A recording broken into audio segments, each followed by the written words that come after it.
crazy how many teams had a chance to win. The Ripper GC went from 9 back to leading by 2 to near the cellar again late in the day. It was so volatile, counting 4 scores.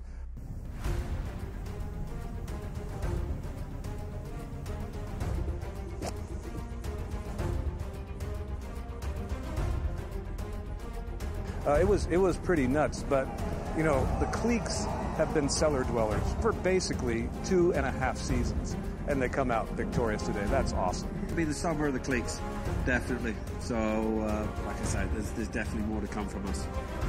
It was a magnificent ball striking performance. Yeah, you know, I got to speak to someone in his camp before he teed off this morning, and they said to me that he is finally feeling extremely comfortable out here. He's not thinking about any swing thought. He's going out there, he's swinging so freely, and it certainly showed today. The way he drove the ball, the way he hit his irons, and even in his putting as well. Yeah, and lives in Texas, went to school in Texas. His tour win on the PGA Tour was here in Houston, which is Texas, and now his first live win, Texas. Honestly, it was just a matter of playing solid coming down the stretch. I think there was a switch there on 15 that I made birdie, he made bogey, and I just knew that I had to power in pretty much, and it was mine. The 18 I made bogeys, but it worked.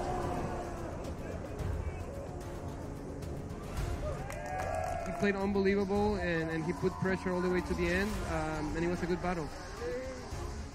I love playing here. Obviously, Texas treats me well. It's my adopted home state, so I'm just happy to get it done again in Houston.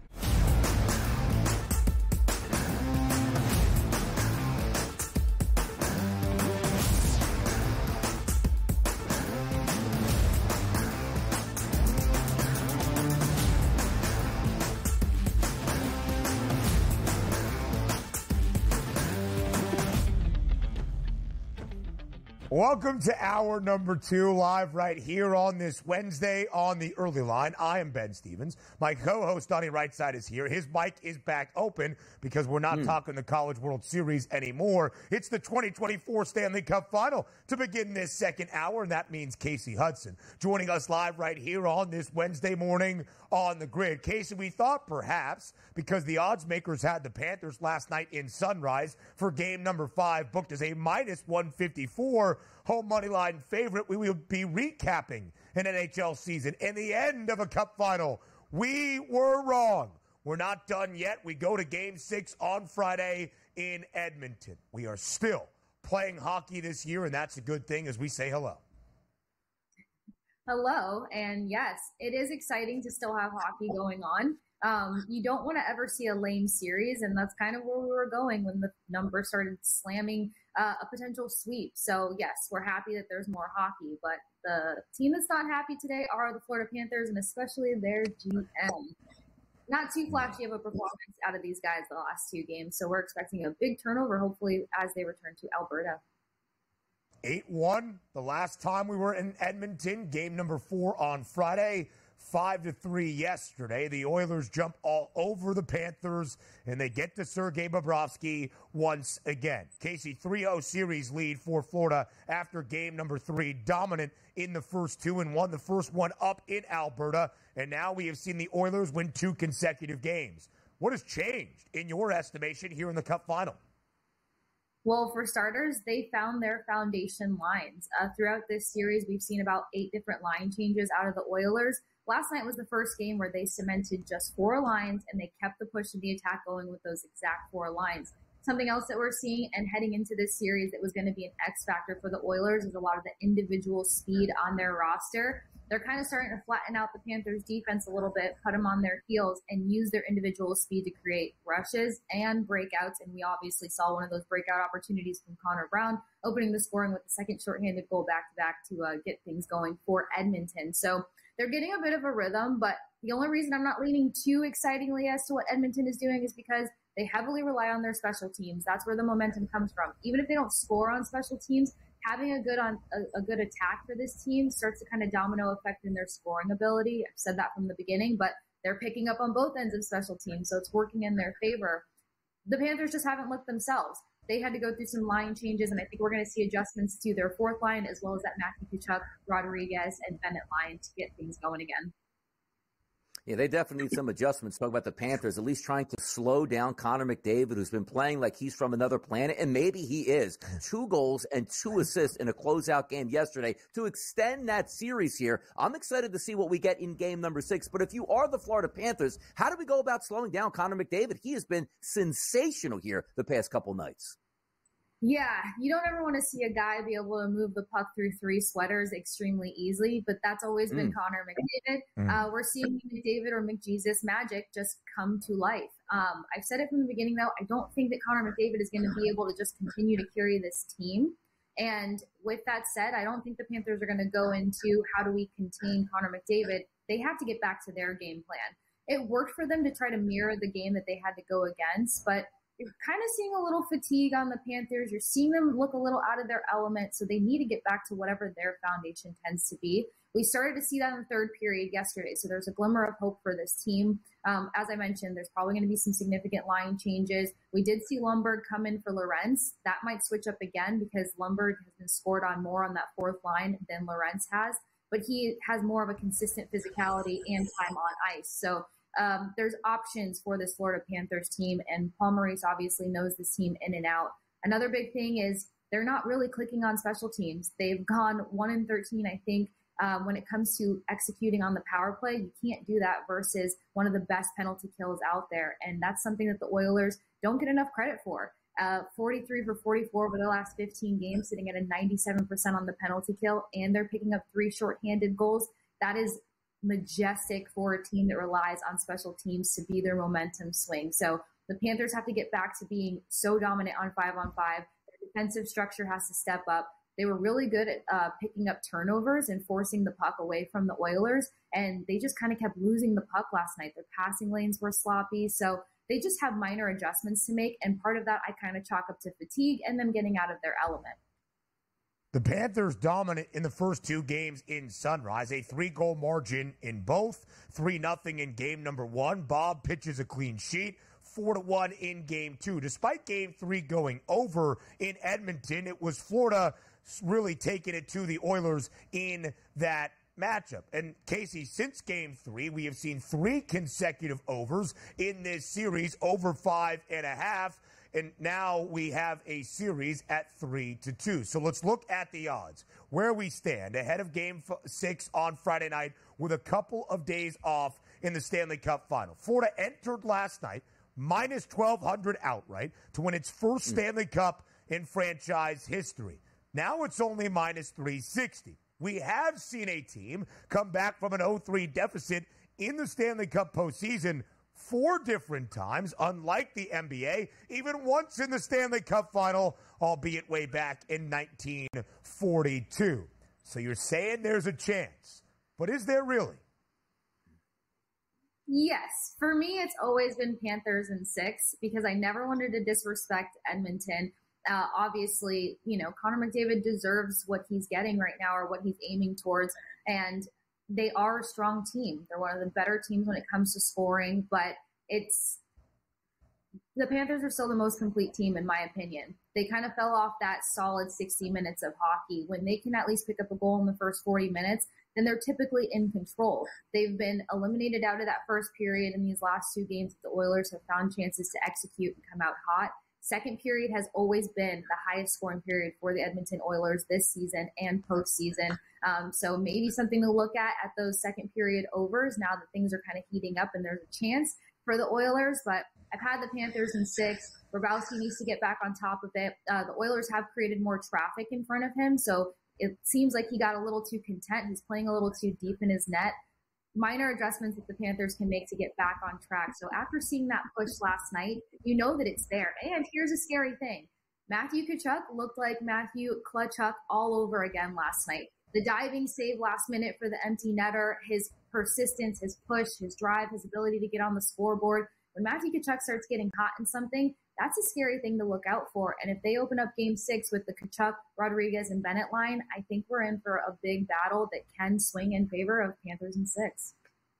If we take a look at that Conn Smythe Trophy award-winning market here, Sergei Bobrovsky was the hot choice here after the first two games, a decided favorite no longer. He sits now as a plus 550 due to some subpar games. Barkov at a plus 190 price, but the favorite now in the clubhouse is Connor McDavid at a minus 150 price. Do we agree with these prices here, Kasey? And also, even if the Oilers lose, is McDavid still going to win that Conn Smythe?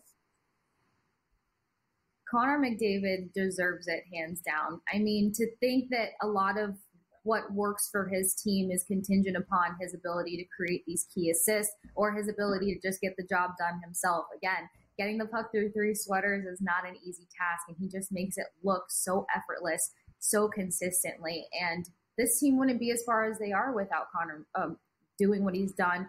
Not to take away from what Draisaitl has done, not to take away from what Bouchard has done, because those were two other names kind of in contention there. But this team is back in a series because of Connor McDavid. 8 points in 2 games, that's unheard of. And he just continues to not only set the bar higher and higher, but match whatever energy he puts out there. So I think Connor McDavid has very much secured that MVP spot, because it's kind of a draw for who's going to get it done for the Panthers at this point, especially if Bob doesn't get back into rare form for Game 6. Only one non-goalie, only one skater in the history of the Conn Smythe Award has won the hardware on a losing team.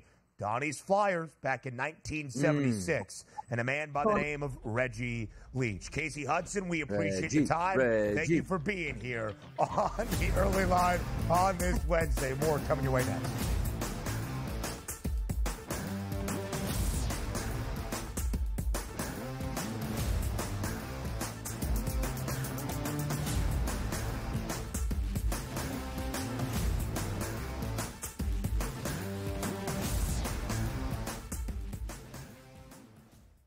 Anyone that's been to a sporting event, the atmosphere before a game, I think Game Time Decisions has that same exact atmosphere. This is our arena. This is what we do. There is going to be an energy to Game Time Decisions that you will feel night in and night out. The excitement you get when you lock your bets in, when you're figuring out what you want to do, we can zone in on the biggest games each night. I want this to be the place that people come to before the games start, so they feel as ready as possible to lock in their cards. We are going to hit every single one of those markets that you need to know about. We're going to go through every single thing, and I've got a great team behind me that's going to help me get the job done. There is not going to be a better place, I promise you, than Game Time Decisions to get that new information, react to it, and be able to then bet accordingly. We will have everything at our disposal, and we will use that to our advantage. I'm Kevin Walsh. Tune into Game Time Decisions from 6 to 8 p.m. Eastern on SportsGrid. 11 and 12. I know you're going to get Mafia excited here. Hot and bothered. You got to put Aaron Rodgers here and the Jets at 11. I would put him higher, but again, he barely played football last season. They've addressed their offensive line. It's not going to be great. The depth at wide receiver is a problem for me. Defense, perhaps the best in the National Football League. If Rodgers plays 14 games, they're probably going to win that division over the Bills. Pharrell Coast to Coast, only on SportsGrid. Rory Mack, it's going to be remembered. It will be a lasting image from the 2024 United States Open, just like Bryson DeChambeau's 55-yard bunker shot. We love big-time winners. Like, you win a championship, we want to hear from you. You get the stage. Sometimes it's emotional. It's a great watch. We know we also love the losers who said, you know what, I just can't believe I folded down the stretch. Let me face the music here. You sort of get a new light there. The Early Line, only on SportsGrid.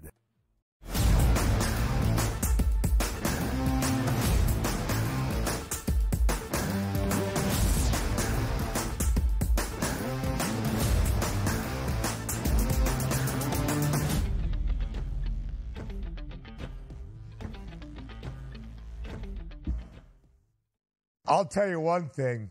I'm excited for this segment. On the day after, the day the NBA season comes to a close, it is never too early to look at the 2025 NBA MVP odds. And it is an interesting outlook with where the NBA is expected to go next season around the association. I'm sure my excitement is only matched by my co-host, Donnie Rightside. Mm-hmm. How long is this segment going to be? Is it the normal segment, or is this the 55-second segment here that we're going to have? So that's the only question for me right now, BSS. Yeah.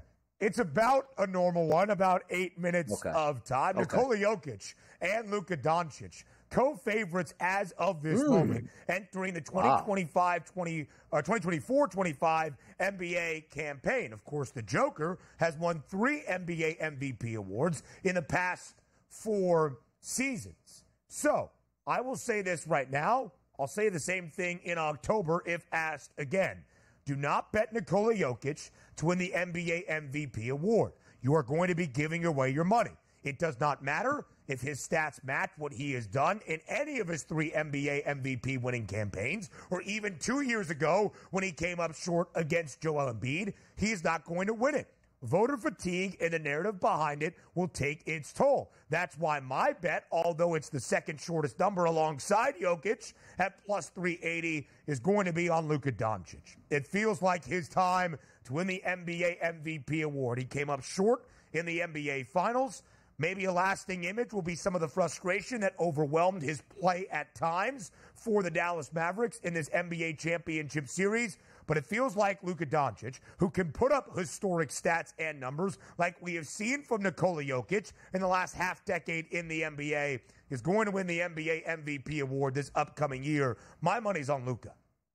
Yeah, and it's supposed to be on Luka, right? Because, I always talk about, how you get to be an all-pro in the NFL. You actually have to do it for, 2 years before you get to become that all-pro. And it feels like sometimes in the MVP market, we don't like surprise MVPs. Like, wow, never saw this coming. This guy wasn't even in the top 20 for MVP, and here he is winning it here. It's almost like you have to earn that MVP. Joel Embiid earned his MVP with a couple years with a chance to do it. They finally gave it to him. Nikola Jokic the same way. But it just feels like the evolution of the NBA is, we know how good Luka is. If he's healthy, he's earned the right and the respect where he possibly could be a walking triple-double next year, just like Nikola Jokic is. And quite frankly, if both of their statistics, Ben, are side by side the same, like we're seeing their odds right now, Luka Doncic is going to get that award. So let's take a look at the field at the FanDuel Sportsbook, at least the top 6. Jokic, Doncic, SGA, Antetokounmpo, Embiid, and Edwards here. If I'm saying right now, regardless, let's just put all these players, Ben, in the same bucket. They're healthy. They have 65 games under their belt, and they've all been fantastic. I'm taking Jokic out. I'm taking Giannis out. I'm taking Embiid out, which leaves me with Luka Doncic, SGA, and Anthony Edwards, because we want the next great thing. We're ready to anoint Anthony Edwards at 15-1 right now to be an MVP. Maybe it's not his year next year. We're ready for Luka Doncic to be that MVP. We're ready for SGA, who said, you know what? Boy, he put a young team on his back and had a sensational season. Now he's worthy of that MVP award. And he was close this year. Same thing that we talked about Luka Doncic. That's just the way the human element goes. Because, again, if all things are equal, they don't want it to give it to the Joker again. They don't want it to give it to Embiid or Antetokounmpo, even if they're walking triple-doubles, as we said. Fresh faces here that have earned it. Doncic, SGA, Anthony Edwards. That's where I'm going this year, Ben. Donnie, I think it's a wonderful handicap. I really do. I think the way that you just approached the MVP award is how the odds makers are approaching next season in terms of team success and what is expected. Let's look at the NBA championship odds. The Celtics are a very short favorite to go back-to-back at 3-1. Jason Tatum has the shortest price of any Boston player at 19-1 to win the NBA MVP.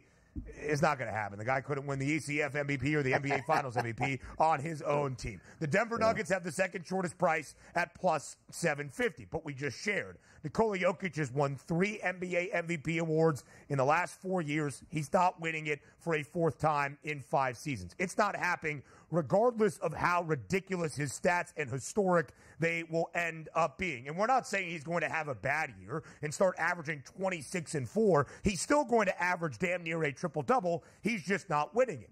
So there are 4 other teams then at a 10-1 price or shorter.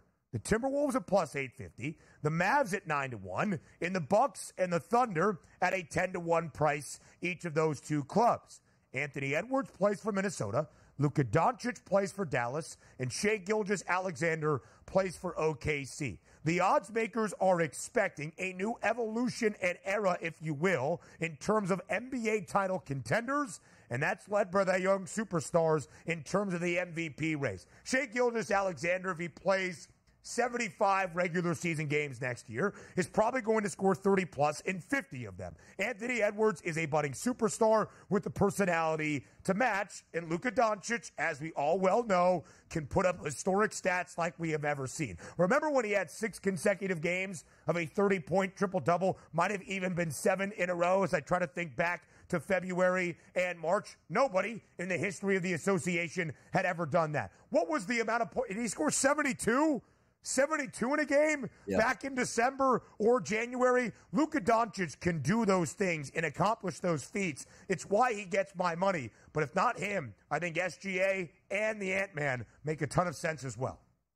It is, and by the way, it is a very funny point because Jason Tatum's one of the best players in the NBA, and he has a 19-1 price to win the MVP, which is in the ballpark there, but it's almost like there's no shot he can win it. Like, what can the Celtics do next year? Well, the best player on the best team, the Celtics were by far the best team last year. He didn't even sniff an MVP award when it was all said and done. You're right about that. Dude couldn't even win it in the Eastern Conference Finals or even the finals to get that mark. So, maybe we feel bad we give him the MVP of the regular season next year. And I'll tell you an interesting one. 35-1 on that price point right here for the FanDuel Sportsbook is Victor Wembanyama. Now, I know a lot of people are like, he can win it next year. I'm telling you right now, you have to earn it before you win it. He could be the best player in the NBA next year. Number one, I don't think his team is going to be all that great, which means contending for the Western Conference. That's automatically tough to give. But he needs one of those performances as if he is the best player in order for the next year actually to be crowned MVP. So it is 35-1. It's an interesting choice, but in no way, shape, or form am I betting Wembanyama to be MVP next year. It opened at 50-1, according to our producer, Joe Frizo, who is great at tracking these numbers, already shaved off by $15. When did it open at 50-1, and who has bet it that much in the last 48 hours? More on the early line up next.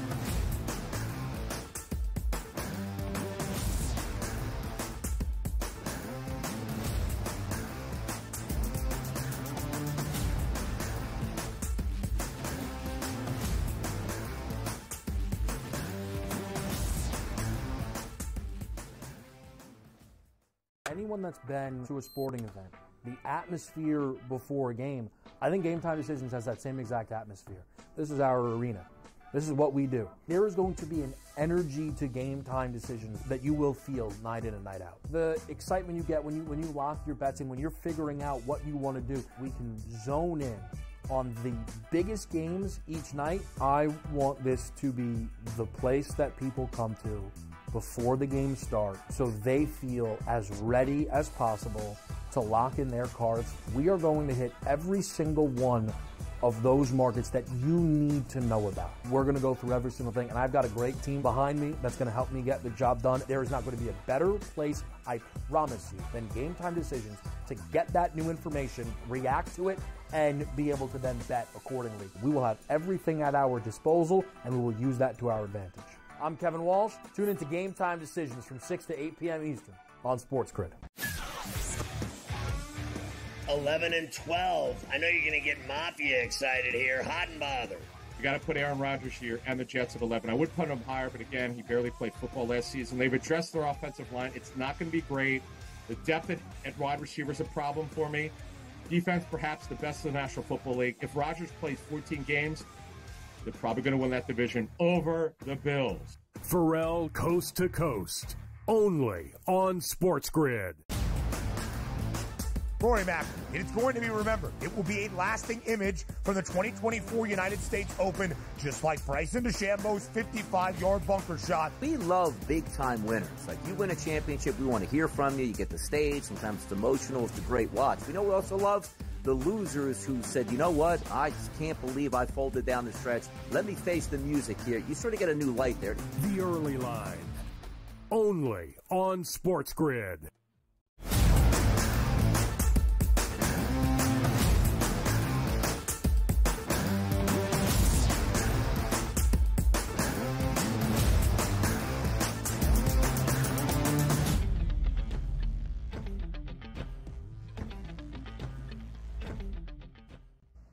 I want the Emmy Awards to pay attention right now because this segment right here, Fashion Police with Donnie Rightside, is going to win some hardware. We just debated who might win the NBA MVP award next season.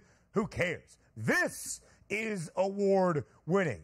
He is Donnie Rightside, and he gives you his unfiltered opinion on the biggest fashion news around all of sports. We start in the National Football League with something that caught both of our eyes yesterday, a new purple uniform for the Baltimore Ravens. The purple uniform itself, not new, but a purple helmet to boot. DRS, there you see it, right over there to our left. It's the new purple helmet. You said yesterday you wanted to take some time to really look and to have your thoughts on this desire and the design for the flock. It's been 24 hours. What do you think?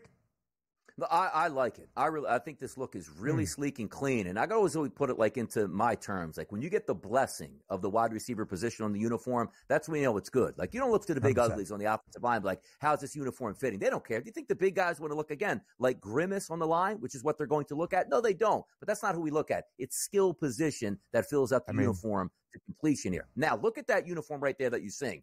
Here's what I would have done. 1995, right? Senior year of high school. We would have been all purpled out. Yes, purple gloves, fantastic. Would have had the purple wristbands, but also here's what I would have added as well, which I don't think you can do in the NFL at this point. Usually you have to wear the socks. We would have all the purple pants would go with the purple spandex underneath, but also the accents of the white Nike wristbands that you would put just below your knee right there to go along with it. This is as clean a uniform as you're going to get. The only change I would make is I don't know, looking at the helmet itself. I love the purple helmet. I'm just not so sold on the actual insignia there. I actually think if they went with the Ravens actual writing on there, it would have been a cleaner look for me and absolutely stellar. But if me, being a wide receiver, were presented with this uniform here, absolutely I would give it my blessing. I really like this look by the Ravens.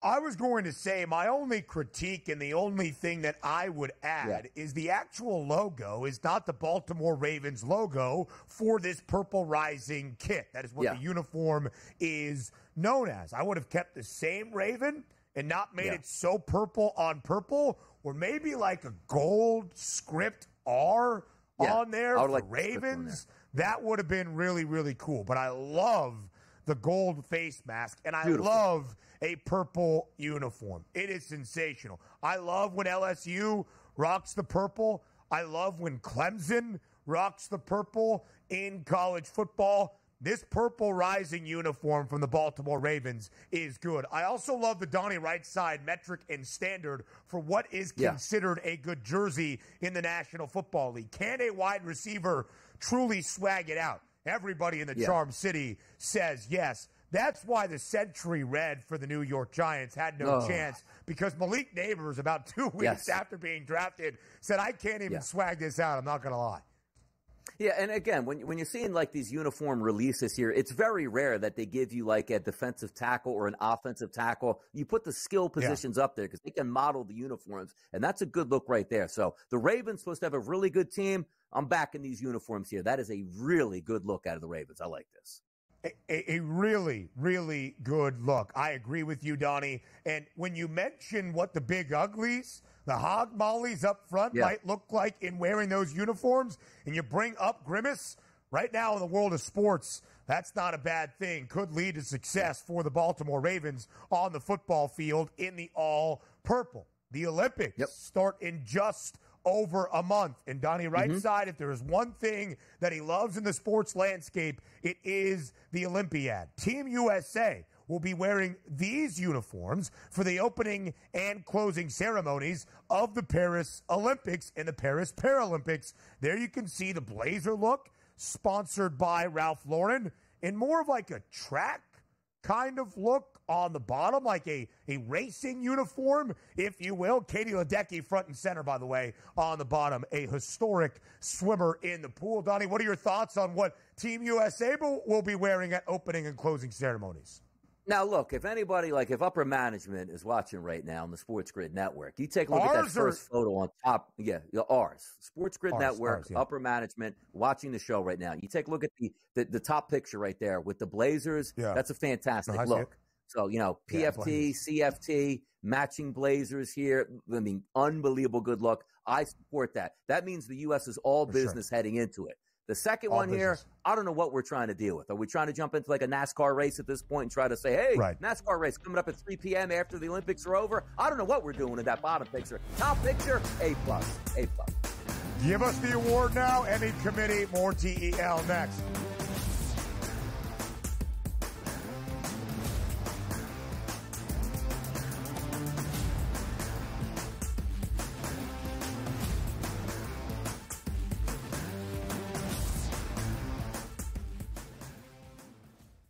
Anyone that's been to a sporting event, the atmosphere before a game, I think Game Time Decisions has that same exact atmosphere. This is our arena. This is what we do. There is going to be an energy to Game Time Decisions that you will feel night in and night out. The excitement you get when you lock your bets in, when you're figuring out what you want to do, we can zone in on the biggest games each night. I want this to be the place that people come to before the game starts so they feel as ready as possible to lock in their cards. We are going to hit every single one of those markets that you need to know about. We're going to go through every single thing, and I've got a great team behind me that's going to help me get the job done. There is not going to be a better place, I promise you, than Game Time Decisions to get that new information, react to it, and be able to then bet accordingly. We will have everything at our disposal, and we will use that to our advantage. I'm Kevin Walsh. Tune into Game Time Decisions from 6 to 8 p.m. Eastern on SportsGrid. 11 and 12. I know you're going to get Mafia excited here. Hot and bothered. You got to put Aaron Rodgers here and the Jets at 11. I would put him higher, but again, he barely played football last season. They've addressed their offensive line. It's not going to be great. The depth at wide receiver is a problem for me. Defense, perhaps the best in the National Football League. If Rodgers plays 14 games, they're probably going to win that division over the Bills. Pharrell Coast to Coast, only on SportsGrid. Rory Mack, it's going to be remembered. It will be a lasting image from the 2024 United States Open, just like Bryson DeChambeau's 55-yard bunker shot. We love big-time winners. Like, you win a championship, we want to hear from you. You get the stage. Sometimes it's emotional. It's a great watch. We know we also love the losers who said, you know what, I just can't believe I folded down the stretch. Let me face the music here. You sort of get a new light there. The Early Line, only on SportsGrid.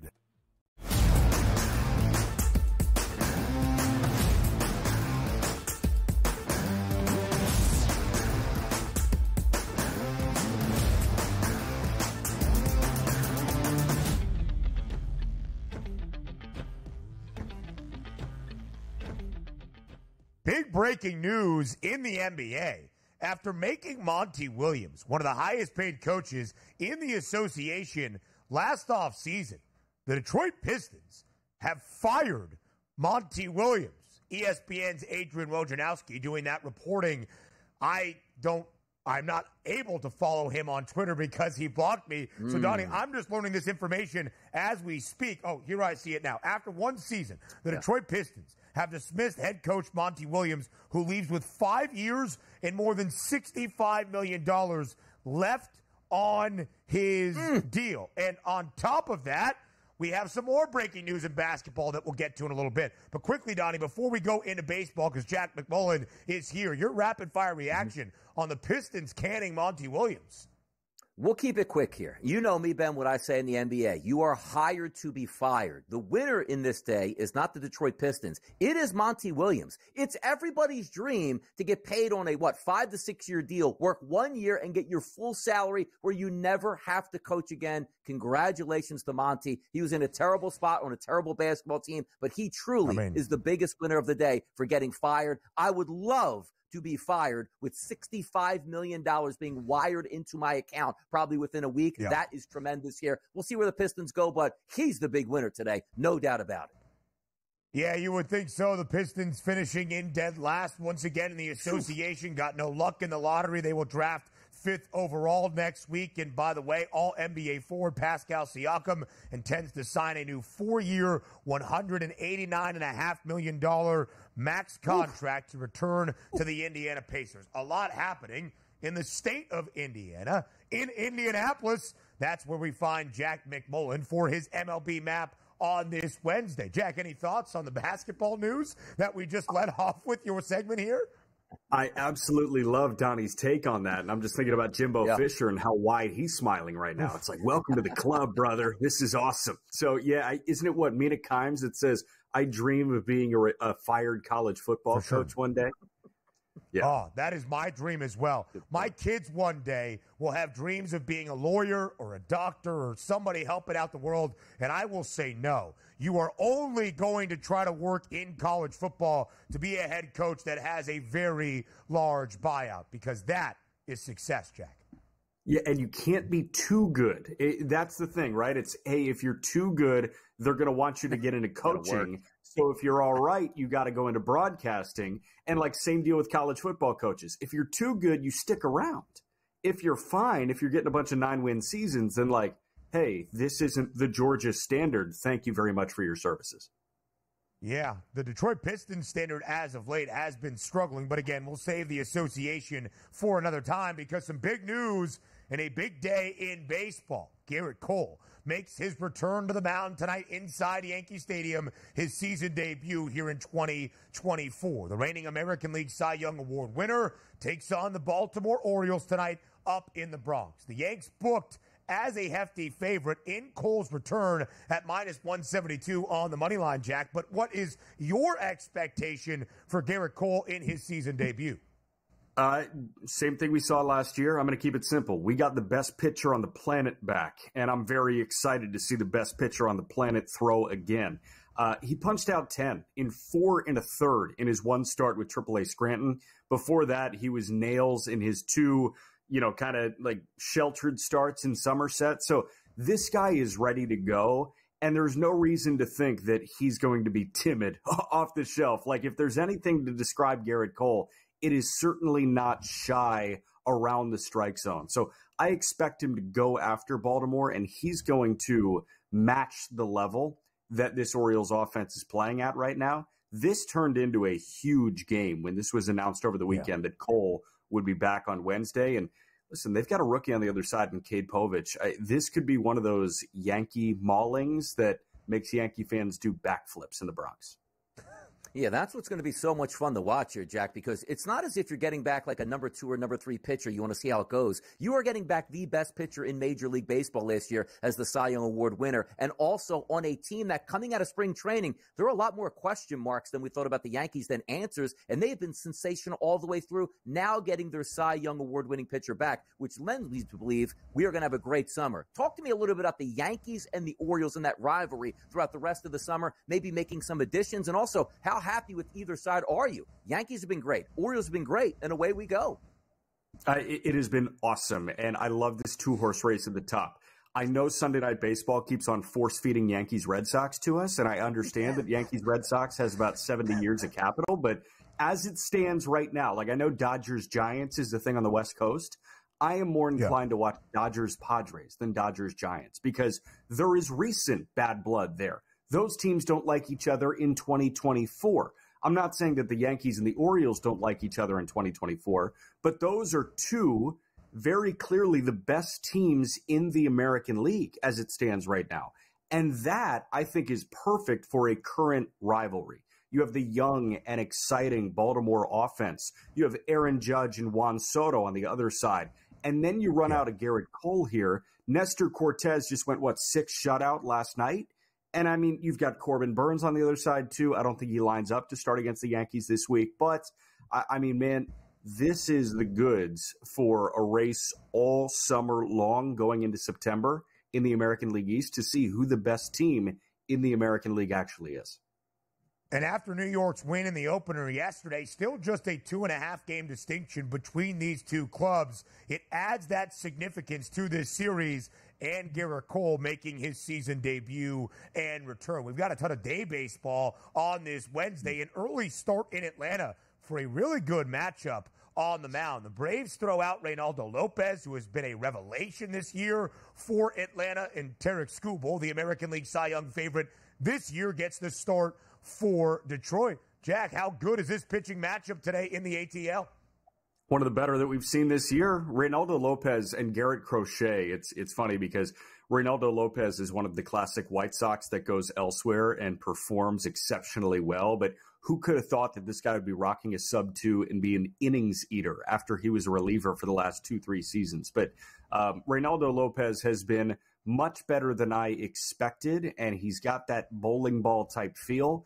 But Tarek Skubal has an electricity that is unmatched by anyone in Major League Baseball right now. I believe, and no discredit to Ranger Suarez in the season that he's having in Philly, I believe Tarek Skubal is the best left-hander in baseball. I certainly think he's the best left-hander in the American League, and understandably so, he is the favorite for the American League Cy Young Award.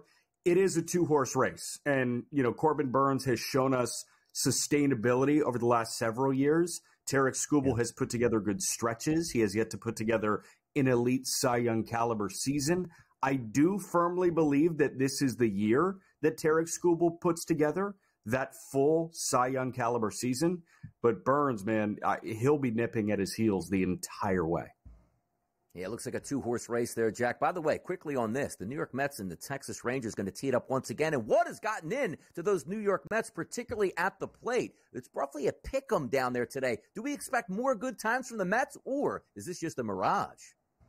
You asked me what has gotten into them. Maybe they are the only people that didn't have adverse effects to the Grimace Shake. I have no idea if McDonald's brought the Grimace Shake back, but Grimace got into them, Donnie. Like, that's exactly what happened. And they have some magic going right now, and if they're willing to lean into the Grimace thing, McDonald's, like the literal Twitter account for McDonald's is leaning into the Grimace thing. I'm going to lean into the Grimace thing too. It's awesome. I love the Mets right now. Grimace magic, some pride in New York. They are 11-4, in the month of June. They've won 11 of their last 13 games. They're a perfect 7-0 in the last week since Grimace threw out the first pitch at Citi Field. Will Grimace make his way to Indianapolis? That's the only thing that could elevate the star of Jack McMullen. We appreciate his time here on the early line on this Wednesday. A breaking basketball news reporter and the play-by-play voice of the Indianapolis Indians, the AAA affiliate of the Pittsburgh Pirates. Jack, thank you. More on the early line now.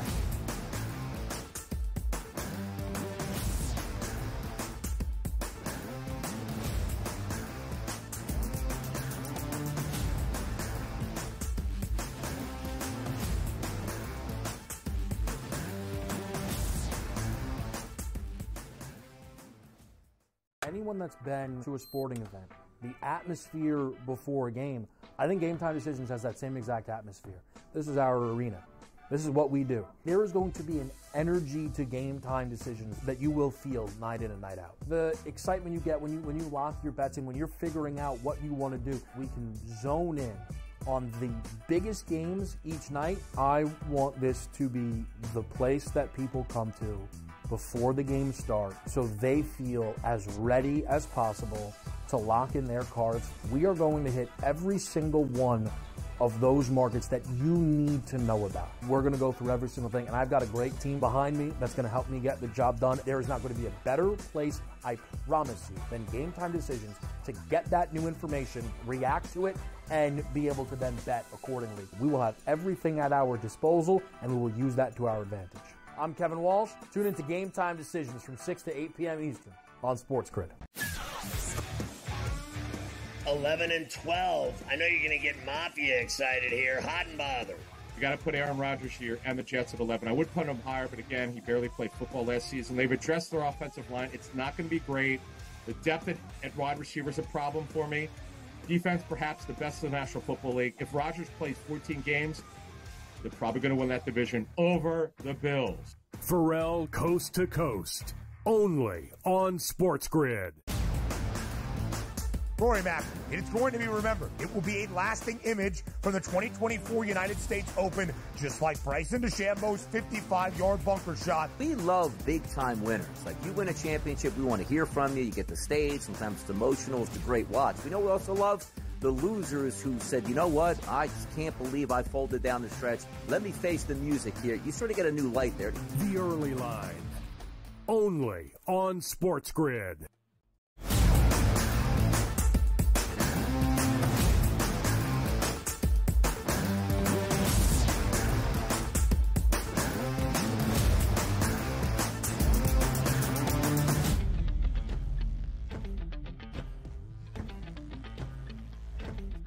I can't tell if the guy is locked in or if he is frozen. No, he's here. That's Mark Zinno. I mean, it is his MLB award winners that we are going to discuss around Major League Baseball. It is time to win with Zinn on this Wednesday morning. That's exactly what we do. Mark Zinno, thank you for joining us here on the early line on SportsGrid. Gentlemen, always great to be with you. I'm just sorry we're not here, talking about Luis. Don't call me Lucas Gilheel. No, but we are talking about Gerrit Cole making his return and his season debut in the Bronx today. And some more good news for the New York Yankees. A little bit of a precarious moment yesterday. Aaron Judge hit by a pitch in the third inning of the opening game of their midweek set against the Baltimore Orioles. He did stay in the game, but then exited early after the fourth, was taken for x-rays. But good news for Aaron Judge and New York. Judge saying the x-rays and a CT scan have come back negative, so he's feeling better. I'm sure everybody in the Bronx breathing a sigh of relief. Mark Zinno, are you doing the same? Yeah, I mean, look, for all the, hot start that the Yankees had and for how much we were impressed, even I was impressed about how well they were playing and how well they are playing, you started to see the injury bug creep up on them a little bit. Clark Schmidt, then Anthony Rizzo, now Aaron Judge get hit. I mean, this is what happens in Major League Baseball. It's a really long season, and it's very, very hard to stay healthy for 162 games. So, look, I assume Judge probably isn't going to play tonight. He's listed as day-to-day.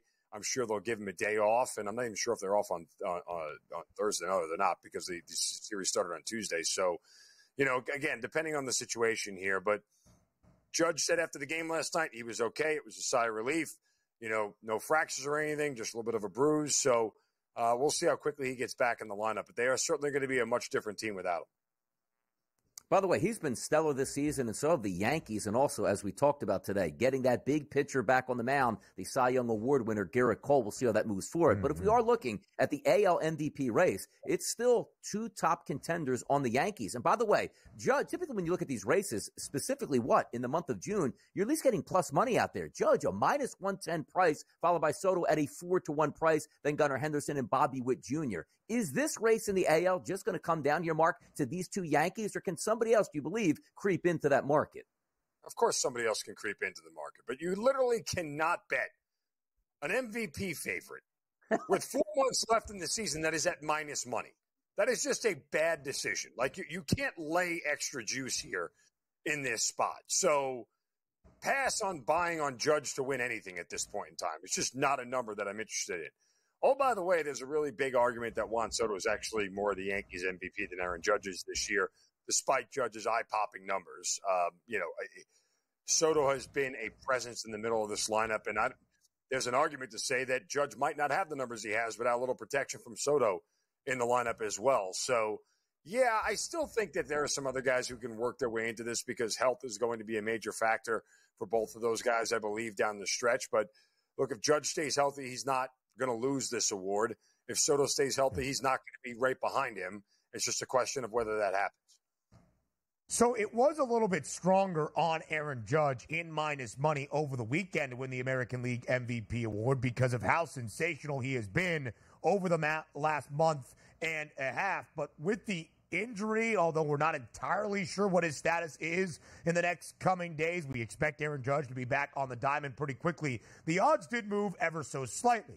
But after we got the injury in the National League MVP race to Mookie Betts on Sunday, where he has a fractured left hand and is going to miss some considerable time for the LA Dodgers, a ton of movement, Mark Zinno. Mookie Betts, who was the favorite, not quite in minus money, but nearly even money, has moved all the way back to 50-1. His Dodgers teammate, Shohei Ohtani, a plus 145 number. Bryce Harper, second best price at 3-1. So without Mookie Betts in consideration and due to his injury, how wide open do you think the NL MVP race now is? Pretty wide open. I mean, look, I think a lot of this comes down to what team some of these guys are on. Like, in reality, it's hard for guys in smaller markets on teams that aren't winning the division and going to the postseason to win these awards, right? That's just the reality of it, sad as it may be. So, whether it's Contreras or Marte or somebody like that, I don't think they have a real shot. And Atlanta fans will hate me for this. I don't think Ozuna has a shot to win the MVP. Like, that's not real. Like, this at some point, this is going to fall off. He's not going to put these numbers up all season long. I may eat some crow by the end of the year when it's all said and done, but history tells me that he's not that guy for 6 months of a baseball season. So I think down to, and the idea that Betts all of a sudden is out of this thing, I mean, if the metric nerds take over and he comes back and has a really good final 2 months of the season, then I still think there's a chance for him to win it. But yeah, it changes the odds, and I think you just got to sit and wait at this point in time. I'm not sure that there's a real lucid feeling on any of these people right now that gives you a warm and fuzzy like, hey, this is the guy that I really want to put some money on at this point. Also, Mark, there is that bias of a true DH winning the MVP, which doesn't happen all that much. Ohtani did win MVP, but certainly was pitching for a portion of that. Right. Harper at that plus 300 price. We'll see how that figures out. But let's flip it over quickly to the Rookie of the Year odds here, particularly in the AL. Here we go. Luis Gil, a minus 185 price, currently the leader in the clubhouse at the FanDuel Sportsbook. Abreu, Miller, Cowser, and Langford following up. It looks like right now, again here, Gil's to lose, Mark. Again, cannot minus money at this point in time on any future market. It's just, why not? Because they're so volatile markets and they're up to voters. It's not like he has to. But it's your guy. I get it. I mean, it is my guy. But when we're talking about my guy versus my money is more important than my guy. So from that standpoint, I'm not laying 85 cents on the volatility of a voter going, well, if you look at his XFIP and BATPIP and everything else, we're going to pick Mark Miller. No, I'm not having a conversation. Like, I'm just not – that's not where my money goes. I get it. I think the National League Rookie of the Year award race is also fascinating between Shota Imanaga, who's been sensational, but Paul Skeens in the start of his career, who has been downright historic with all of the notoriety that surrounds him. Now, some specific games on this Wednesday card. Mark Zinno gives you the breakdown. Up next.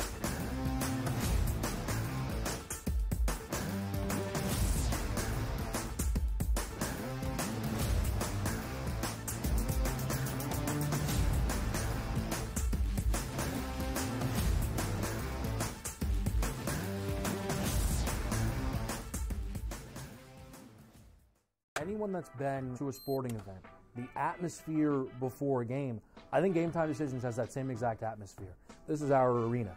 This is what we do. There is going to be an energy to Game Time Decisions that you will feel night in and night out. The excitement you get when you lock your bets in, when you're figuring out what you want to do, we can zone in on the biggest games each night. I want this to be the place that people come to before the game starts so they feel as ready as possible to lock in their cards. We are going to hit every single one of those markets that you need to know about. We're going to go through every single thing, and I've got a great team behind me that's going to help me get the job done. There is not going to be a better place, I promise you, than Game Time Decisions to get that new information, react to it, and be able to then bet accordingly. We will have everything at our disposal, and we will use that to our advantage. I'm Kevin Walsh. Tune into Game Time Decisions from 6 to 8 p.m. Eastern on SportsGrid. 11 and 12. I know you're going to get Mafia excited here. Hot and bothered. You got to put Aaron Rodgers here and the Jets at 11. I would put him higher, but again, he barely played football last season. They've addressed their offensive line. It's not going to be great. The depth at wide receiver is a problem for me. Defense, perhaps the best in the National Football League. If Rodgers plays 14 games, they're probably going to win that division over the Bills. Pharrell Coast to Coast, only on SportsGrid. Rory Mack, it's going to be remembered. It will be a lasting image from the 2024 United States Open, just like Bryson DeChambeau's 55-yard bunker shot. We love big-time winners. Like, you win a championship, we want to hear from you. You get the stage. Sometimes it's emotional. It's a great watch. We know we also love the losers who said, you know what, I just can't believe I folded down the stretch. Let me face the music here. You sort of get a new light there. The Early Line, only on SportsGrid.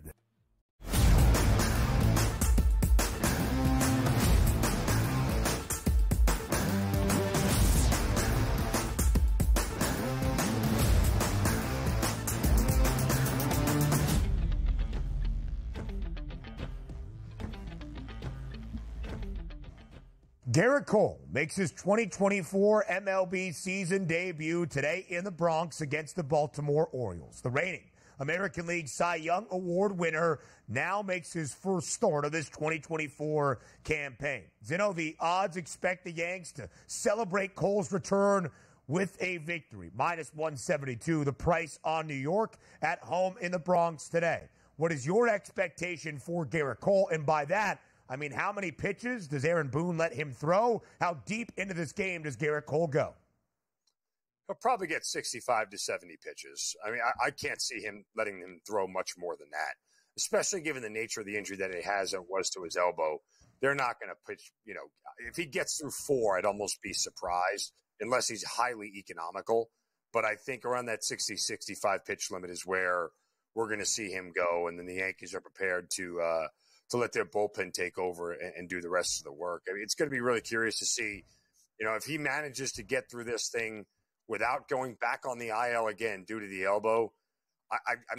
I'd just be very surprised, guys. Like, it's really hard for me to believe that the elbow injury that he had, that everybody had the words Tommy John surgery, floating around him for 3 weeks, 4 weeks, when the injury first was discovered, to going to a guy who doesn't need it and then pitches the rest of the season without a hiccup.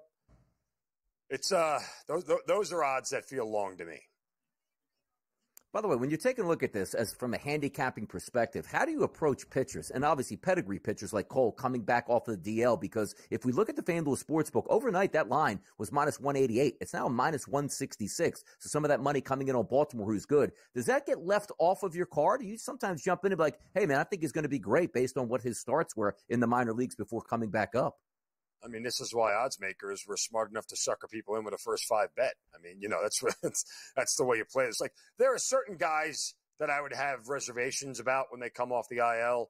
I don't have reservations about Garrett Cole ever. I mean, it doesn't matter what uniform he's in. It has nothing to do with the Yankees. He's been that consistent of a pitcher his entire career. When he comes off the IL, expect him to be every bit as good as he was, like it was a start, like he never went on the IL. So it's just a question of, how far does he go? I would assume 4 is probably the cap, and then the Yankees bullpen is good enough for 1 inning to get me through 5. I mean, part of the reason I think why you see that come in is because, again, they got to play a full 9 innings. That's a 9-inning price that dropped. And that very well could be part of that. Cole isn't incredibly sharp. You might give up 2 or 3 runs. And even though the Yankees have a great lineup, they're missing Judge as well. So you don't get a full 9 of Garrett Cole. You don't have no Aaron Judge. I mean, there's a lot of reasons to like the Orioles today. And then there's a lot of reasons to still like the Yankees today because they don't lose that often at home, period. Yeah, they certainly don't. 51 wins this year. One New York baseball team has the best record in Major League Baseball and is celebrating good times with the return of Garrett Cole. The other New York baseball team is the hottest team in MLB and celebrating good times courtesy of Grimace. Can the Grimace Mets make it 8 wins in a row? It is a virtual pick'em today in Arlington against the Rangers. 8 straight, Zinno? That is the question. What is your answer? I haven't seen many phenomenons like this sweep New York since Linsanity, and it's Grimace and the Mets. And somehow that just seems like a very fitting pair for the New York Mets. A big purple blob just sounds about right for what the Mets would be like. A handsome purple blob. I mean, yeah, that's for a guy who could barely get his arm over his head, it's pretty impressive that he actually threw a pitch. So there is that. But I mean, I just look to the under in this spot. Both of these offenses are bad, but I feel like after where they score 16 runs in game 1, they scored 13 yesterday. Like, just the under feels like the play here, especially with Texas not being able to score. Period. Crazy to see the Mets dichotomy, though. Their home road splits as far as run scores, it is insane. They're the highest scoring team on the road in Major League Baseball, but they can't, find a run with a road map and flashlight at home. So I don't know. I kind of just feel like an under comes in. Texas doesn't want to get – they may get a good starting performance here from their pitcher, and hopefully they can close it out. 8.5 the total today in Texas. Quickly, Zinno, to your neck of the woods in Atlanta. Early start just a little bit before 12:30 p.m. Eastern time. Total is 7 for the Ace Affair in the ATL between Detroit's Tarek Skubal and Reynaldo Lopez for the Atlanta Braves. How much offense do we see today in the ATL? I wouldn't expect much. I would take the Braves team total under. With Skubal and the Tigers bullpen out there, that is pretty formidable enough for a team that obviously isn't hitting again. Forget the Rays. That was an aberration. They're not going to hit, and I don't think they will score much today. 3.5, that team total for Atlanta today against Tarek Skubal. The Detroit Tigers, an underdog on the road. Mark Zinno, we appreciate your time as always. Hour 3 is up next on the Early Line.